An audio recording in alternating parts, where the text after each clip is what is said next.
राधे राधे भक्तों, आपका दिन शुभ और मंगलमय हो। आप सबको श्रावण मास की हार्दिक शुभकामनाएं।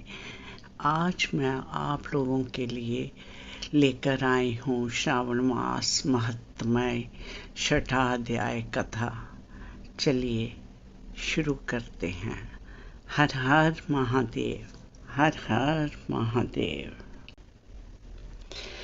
संत कुमार ने शंकर जी से कहा, हे ईश्वर, मैंने हर्ष का कारण रविवार महात्म्य को सुना।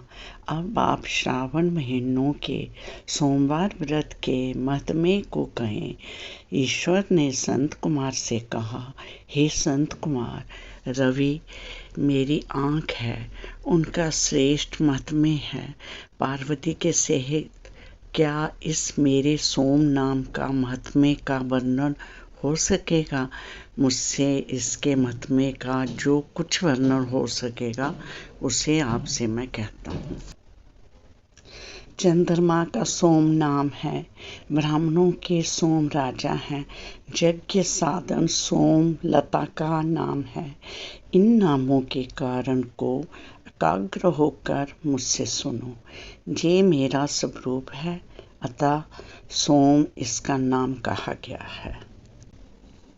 हे विप्र, इसकी व्रत विधि सुनो। मैं विस्तार से आपसे कहता हूँ। 12 महीनों में सोमवार व्रत करना उत्तम है। यदि 12 महीनों में व्रत करने की सामर्थ्य न हो तो श्रावण मास के सोम का व्रत करें। इस मास में सोम का व्रत करने मात्र से 1 साल व्रत करने के हेतु फल का भागी हो जाता है। श्रावण शुक्ल पक्ष प्रथम सोमवार दिन में सोम व्रत का संकल्प करें। सोम का व्रत करूंगा, इस व्रत से शिव प्रसन्न हो। जो चारों सोमवार के दिन सुबह संकल्प करें। यदि श्रावण मास में 5 सोमवार हो जाएं तो पांचों ही सोमवार के दिन में संकल्प कर शाम को शिव का अर्चन करें। सायंकाल में श्री शिव जी को षोडशोपचार से पूजन करें और एकाग्र मन से श्री शिव जी की कथा का श्रवण करें। मैं इस सोमवार व्रत विधि को कहता हूँ, आप सुनो। श्रावण महीने के पहले सोमवार के उत्तम व्रत नियम को ग्रहण करें। अच्छी प्रकार नहाकर शुद्ध हो श्वेत वस्त्र ग्रहण कर काम, क्रोध, अहंकार, द्वेष, चुगलीखोरी आदि का त्याग करें। मालती, मलिका आदि श्वेत पुष्प तथा नाना प्रकार के पुष्प और अभीष्ट उपचारों से मूल मंत्र नमः शिवाय या त्रंबकम मंत्र से अर्चन करें। कहें कि सर्व भगवान शन महादेव का मैं ध्यान करता हूँ। उग्रनाथ भव शशि मौली का ध्यान करता हूँ। रुद्र, नीलकंठ, शिव भवहारी का ध्यान करता हूँ। इसी प्रकार द्वेष का मनोहर उपचारों से अर्चन करें तथा अपने वित्त के अनुसार इस व्रत को जो करता है उसके पुण्य फल को सुनो। सोमवार के दिन पार्वती के सहित शिव का अर्चन जो करते हैं वे प्राणी पुनरावृत्ति से देव तथा दानवों से 7 जन्म के अवैध जो पाप हैं वे सब नुक्त भोजन से नष्ट होते हैं। इसमें कोई विचार ना करें। इस उत्तम व्रत को उपवास द्वारा करें। पुत्रेच्छा वाला पुत्र और धन इच्छा वाला धन प्राप्त कर लेता है।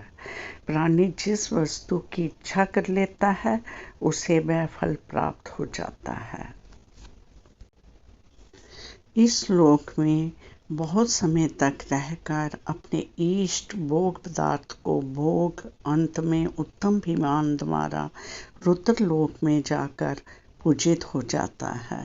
मन, धन और जीवन को चलायमान जानकर प्रयत्न से व्रतोद्यापन करें।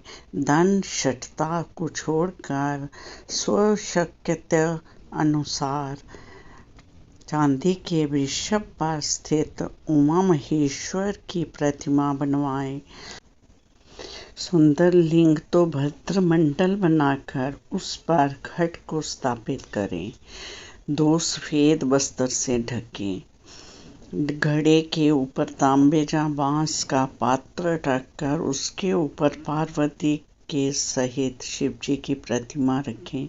श्रुति, स्मृति और पौराणिक मंत्रों से शिव का अर्चन करें।